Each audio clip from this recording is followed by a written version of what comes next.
Good morning, student. Myself, Kishan Kumar Nirvan from Government Polytechnic College, Chittorgarh, lecturer in Mechanical Engineering Department. आज हम discuss करेंगे balancing of several masses rotating in different planes. Last lecture में हमने discuss किया था कि several masses rotating in a single plane, एक ही प्लेन में जब एक से अधिक मास अगर रोटेट होते हैं तो उसको हम किस तरीके से बैलेंस करते हैं। आज हम डिस्कस करेंगे कि जब नंबर ऑफ प्लेन्स में अगर मासेज जो है रोटेट करते हैं, बहुत सारे जो मास है वो अलग अलग प्लेन्स में रोटेट करते हैं, तो हम उनको किस तरीके से बैलेंस करते हैं वो आज हम डिस्कस करेंगे। आज के topic balancing of several masses rotating in different planes. तो when several masses rotate in different planes they may be transfer to reference planes. जब एक से ज़्यादा प्लेन्स में अगर मासेज रोटेट हो रहे हैं तो सबसे पहले हम उनको एक रेफरेंस प्लेन में ट्रांसफ़र करते हैं। सभी जो फोर्स है हमारे पास और उस फोर्स के कारण जो कपल्स जनरेट होगा उसको हम रेफरेंस प्लेन में ट्रांसफ़र करते हैं। और जब उस रेफरेंस प्लेन में जब हमारे पास सेवरल मासेज यानी बहुत सारे फोर्सेज अगर आ जाते हैं तब उनको हम एक सिंगल प्लेन के अंदर रोटेट होने वाले मास की तरह अपन ट्रीट करते हुए सॉल्यूशन यानी कि उस सिस्टम को बैलेंस कर सकते हैं। तो रेफरेंस प्लेन क्या होता है कि it may be define as the plane passing through the point on the axis of rotation a perpendicular to it. वो एक्सिस के परपेंडिकुलर होता है और एक्सिस के किसी पॉइंट से वो पास होता है। ओके, किस तरीके से हम बैलेंस इसको आपके रेफरेंस फोर्स और कपल्स को किस तरीके से हम ट्रांसफ़र करते हैं रेफरेंस प्लेन्स में, तो हम देखते हैं आज कि हमारे पास ये कोई बीम है और यहाँ पर ये ए हमारे पास कोई प्लेन है, ए प्लेन पे ये कोई एफ फोर्स लग रहा है और मैं इस फोर्स को इस प्लेन बी प्लेन पर ट्रांसफ़र करना चाहता हूँ। तो हम देखते हैं इसको क्या कर सकते हैं कि इस तरीके से हम बी फोर्स पर एक फोर्स इक्वल अमाउंट में एफ वर्टिकली डाउनवर्ड लगाते हैं और एक वर्टिकली अपवर्ड एक एफ फोर्स लगाते हैं। तो अभी भी जो हमारा सिस्टम है वो बैलेंस्ड है।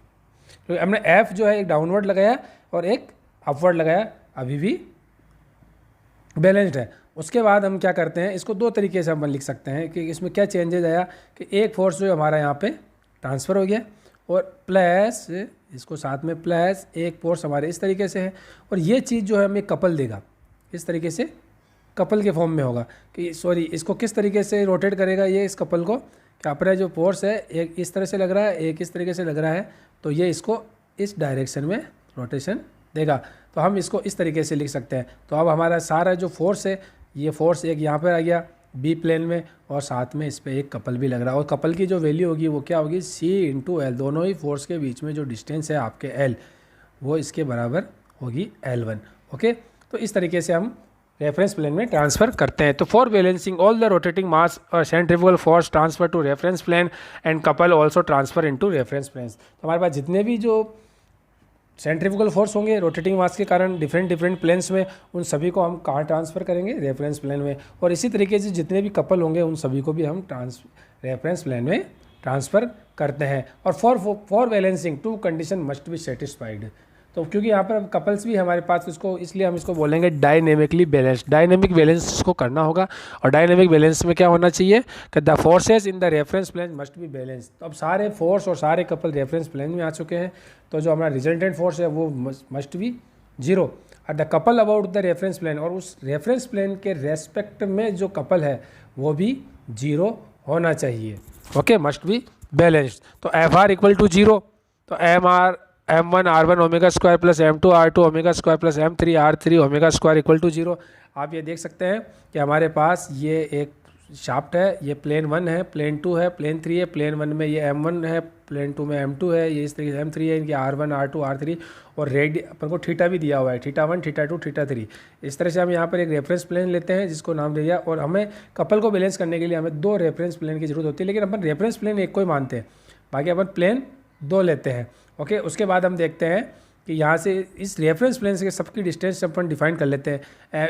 जो नंबर 1 है वो L1 है, नंबर 2 L2 है, नंबर 3 जो L3 है और इसको यहाँ पर जो है MC2, ठीक है, क्योंकि ये रेफरेंस प्लेन C1 है, ये C2 है, तो MC2। तो इस तरीके से हम देखते हैं M1 R1 L और कपल के लिए होगा M1 R1 L1 omega square plus M2 R2 L2 omega square plus M3 R3 L3 omega square equal to 0। Equation 1 और 2 में satisfied then system is balanced but it is not satisfied. अगर जब FR equal to 0 और CR equal to 0 that's mean आपका जो system है वो dynamically balanced है। लेकिन अगर ये दोनों ही 0 नहीं होता है रिजल्टेंट फोर्स, तब हमें एक काउंटर मास की ज़रूरत होती है। तो यहाँ पर हमें दो काउंटर मास की ज़रूरत होती है। तो वी पुट बैलेंस्ड या counter mass into balance the system. तो नोट देखना कि two plane are need to balance a system of rotating mass in different plane. कि जब डिफरेंट प्लेन में जब मास रोटेट होते हैं तो हमें दो प्लेन्स की ज़रूरत होती है जिसमें हमें काउंटर मास प्लेस करने होते हैं। ओके, तो इस तरीके से हमारा डायग्राम यहाँ पर अब इस तरीके से होगा। ये हमारी शाफ्ट है, यहाँ पर 3 नंबर पे M3 लगा हुआ है, 2 पे M2 लगा हुआ है और 1 पर M1 लगा हुआ है। तो ये एक रेफरेंस प्लेन ये लिया जिसमें हमने MC1 पुट करेंगे और MC2 हम जो पुट करेंगे हम C2 पे। ओके, देन अपन देखेंगे FR इक्वल टू 0, तो ओमेगा स्क्वायर हम कॉमन ले लेंगे तो M1 R1 M2 R2 M3 R3 MC1 R1 plus MC2 R2 equal to 0 होना चाहिए। तो हम इसको लिख सकते हैं कि sigma MR plus MC1 RC1 plus MC2 RC2 equal to 0।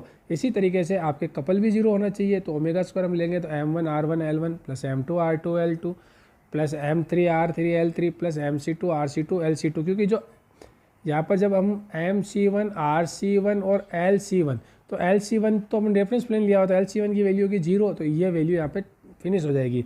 तो MRL sigma MRL plus MC2 RC2 plus ये इक्वल टू 0 होना चाहिए।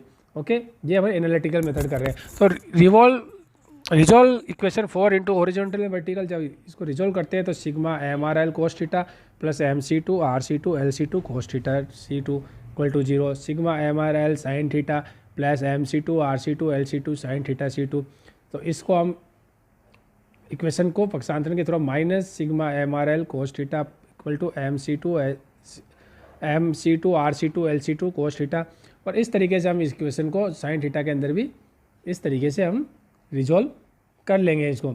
और इक्वेशन नंबर 5 और इक्वेशन नंबर 6 का स्क्वायर करके ऐड करने पर हमारे को प्राप्त होगा MC2 RC2 LC2 equal to under the root sigma minus sigma MRL cos theta का स्क्वायर और minus sigma MRL sine theta का स्क्वायर। और इक्वेशन 6 में 5 का भाग देने पर हमें इसकी पोजीशन थीटा C2 की पोजीशन हम फाइंड आउट कर सकते हैं, वो इस तरीके से करेंगे। और ये नेगेटिव चिन्ह जो है इसके क्वाड्रेंट के बारे में बताएंगे।